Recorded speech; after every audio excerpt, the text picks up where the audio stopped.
Halo teman-teman peneliti, selamat datang lagi di channel dosen kita.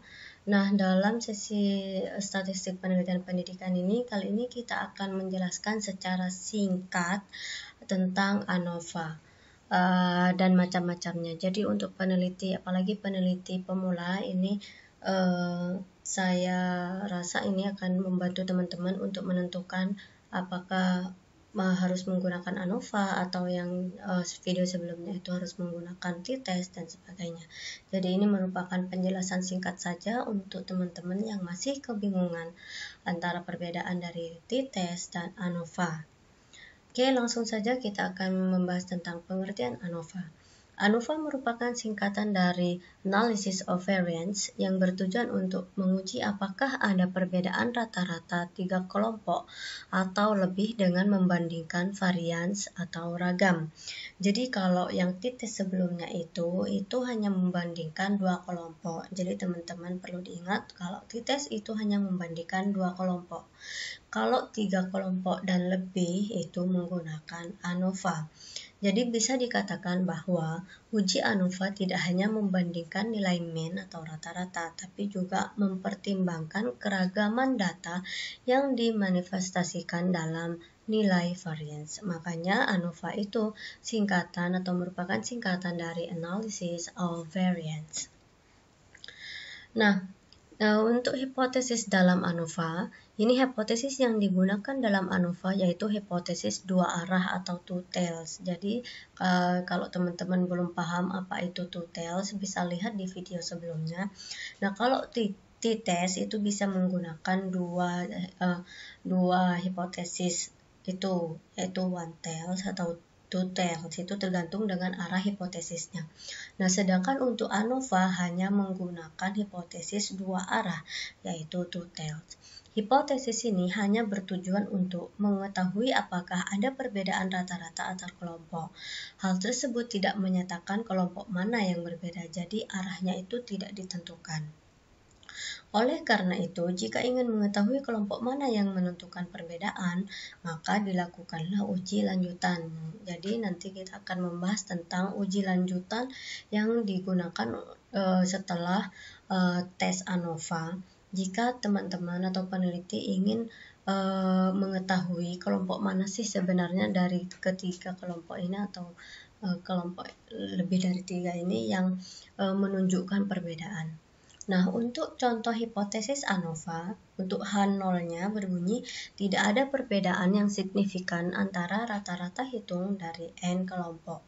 Nah, ini saya mengambil contoh jika itu penelitian komparatif ya. Kalau H1-nya berbunyi ada perbedaan yang signifikan antara rata-rata hitung dari N kelompok. Nah, kalau yang korelasi berarti tidak ada hubungan. Nah, kalau yang korelasi punya seperti itu, kalau H1-nya itu berbunyi ada hubungan. Nah, seperti itu. Lanjut, untuk hasil dan kesimpulan dari uji ANOVA ini adalah hasil dari uji ANOVA adalah nilai F atau F hitung. Kalau yang t-test kemarin itu hasil ujinya itu namanya T hitung. Adapun kesimpulan yang bisa diambil dari hasil nilai F tersebut yaitu H0 ditolak dan H1 diterima jika F hitung lebih besar dari F tabel. Ini sama ya seperti t-test kemarin. T-test juga menggunakan penolakannya, kriteria penolakannya itu juga seperti ini. Oke, langsung saja ke jenis-jenis ANOVA. Jadi secara garis besar ANOVA itu dibagi menjadi 3. Yang pertama one way ANOVA, kedua two way ANOVA, ketiga MANOVA atau Untuk jenis yang pertama dari ANOVA yaitu one way ANOVA atau ANOVA satu arah. ANOVA satu arah digunakan untuk menguji perbedaan 3 kelompok atau lebih, di mana hanya terdapat satu faktor yang dipertimbangkan. Contohnya, seorang peneliti bermaksud ingin mengetahui perbedaan antara metode mengajar A, B, dan C terhadap nilai bahasa Inggris siswa. Jadi faktornya hanya satu saja, ingin mengetahui perbedaan ketiga metode mengajar ini terhadap bahasa Inggris siswa, tidak lebih dari itu. Kemudian di sini contoh tabel data one way ANOVA.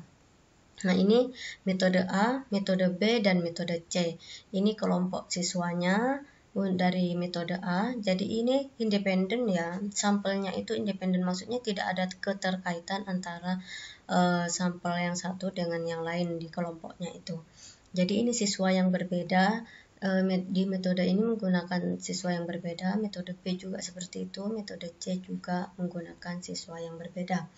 Nah, ini di sini dilihat bahwa nilainya yang metode A ini nilainya seperti ini, metode B seperti ini, terus metode C juga seperti ini.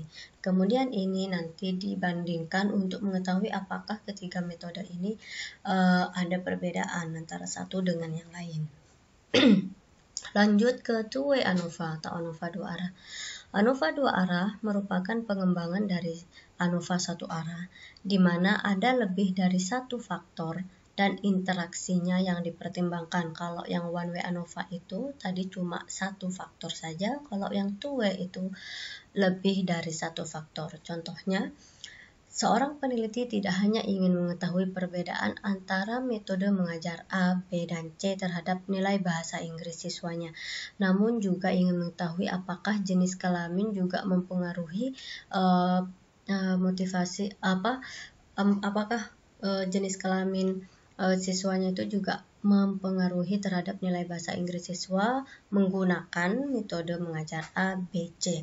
Maksudnya apakah ada perbedaan di metode A, B, C ini antara nilai siswa yang jenis kelamin laki-laki dan jenis kelamin perempuan apakah berbeda, seperti itu. Nah, jika dibentuk tabel itu seperti ini tabelnya. Contoh tabel dari data two-way ANOVA. Nah, kalau yang one way tadi itu tidak ada faktor ini, hanya ada nilainya saja. Kalau yang two-way ini ada faktor jenis kelamin, jadi makanya disebut dengan two-way ANOVA. Nah, ini yang atas ini berjenis kelamin laki-laki, jenis kelamin perempuan juga sama di metode grup metode B dan metode C. Yang terakhir yaitu MANOVA atau Multivariate ANOVA. MANOVA hampir sama dengan one way ANOVA. Jadi letak perbedaannya adalah pada jumlah variabel dependent atau variabel terikat yang diuji di dalam model. Jika one way ANOVA hanya memiliki satu variabel dependent, sedangkan pada MANOVA memiliki lebih dari satu variabel dependent. Jika pada one way ANOVA tadi itu contohnya variabel dependentnya itu adalah nilai bahasa Inggris, jadi hanya satu. Nah, kalau multivariate itu memiliki lebih dari satu variabel dependent. Contohnya, seorang peneliti tidak hanya ingin mengetahui perbedaan antara metode mengajar A, B, dan C terhadap nilai bahasa Inggris, tapi juga ingin mengetahui perbedaan metode mengajar A, B, dan C terhadap mata pelajaran matematika dan fisika siswanya. Jadi, perbedaan yang mendasar dari multivariate dengan jenis ANOVA yang lain itu di variabel dependentnya. Nah, ini variabel dependentnya kan banyak, tidak hanya bahasa Inggris, tapi juga matematika dan fisika. Jika dibentuk tabel itu maka bentuknya kurang lebih seperti ini. Jadi untuk metode A itu siswanya di sini nilainya bahasa Inggris, nilai matematikanya, nilai fisikanya juga dilihat. Kemudian untuk yang metode B juga demikian. Nilai bahasa Inggris, matematika, dan fisika juga dilihat. Metode C juga bahasa Inggris, matematika, dan fisika. Nah, demikian teman-teman penjelasan tentang ANOVA dan macam-macamnya. Ini seperti yang saya katakan tadi bahwa ini hanya penjelasan singkat bagi teman-teman yang mungkin merupakan peneliti atau mahasiswa tingkat akhir yang ingin melakukan penelitian dan masih bingung tentang ANOVA. Jadi ini saya sudah berikan contoh dan penjelasan secara singkat tentang ANOVA. Terima kasih perhatiannya. Jika teman-teman merasa bahwa video ini berguna, silakan klik dan subscribe agar channel ini terus berkembang. Bye bye, selamat beraktivitas kembali.